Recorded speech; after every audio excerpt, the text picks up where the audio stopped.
سلامونه دوستانو یو ځل بیا تاسو ټولو ته ارشاد ویلاګز ته په راتګ باندې خوش آمدید. هر کله نن مې د غني خان بابا یو پویم راوړی دی، یو نظم مې راوړی دی. باچا په باچا کې غني خان بابا انتهایی په زبردست طریقې سره د خپل چې کومه خلک دي پښتانه دا په څه باندې کنوینس کوي.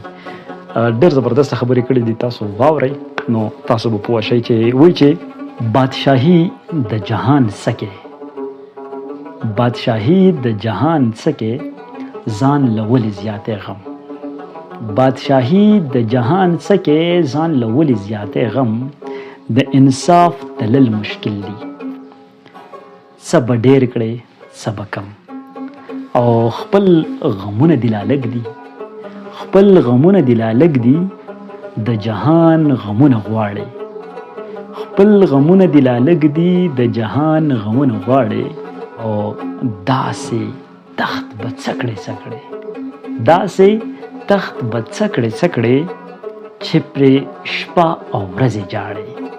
او بل وایي چې د ټټوانو په ګله کې، د ټټوانو په ګله کې غټ ټټو مخکې روان دی، لوی بادشاه د ځناورو، لوی بادشاه د ځناورو د هماو لوی حیوان دی. او دا دنیا د سپي لکۍ ده، دا دنیا د سپي لکۍ ده، نه نیغیږي نه سمیږي، او په وجود توره پیشو ده چې وینځي لا تورېږي. بادشاهي هله جوړیږي چې نیم لږې شي نیم مړه کړي، چې یو کس د بل په غوښو د خپل کور کوتري ماړه کړي، او د دې ژوند د څه مطلب شو چې یا مرې یا به بل وجنې، د دې ژوند د څه مطلب شو چې یا مرې یا به بل وجنې.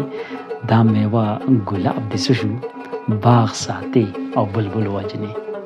ډېر غټ نظم دی، پر روان ټیم کې به انشاءالله په ډیټیل کې زه دا تاسو سره شریک کړم.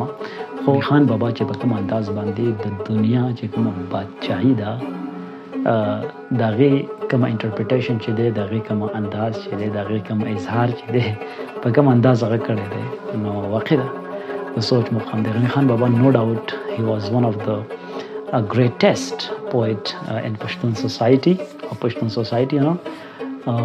دغه شان چې کومه دی انتهایی دغه د شاعرۍ، دغه د فلسفې، دغه د فکر، دغه زم چې کومه د انتهایی تعریف یې کوم او ډېر زیات خوښوم هم، ځکه چې هغه یو حقیقت ویلی دی، هغه د دې ژوند چې کومه ریئلیټي ده دغه باندې کار کړی دی، هغه چې کومه دی خلکو ته واضح کړی ده.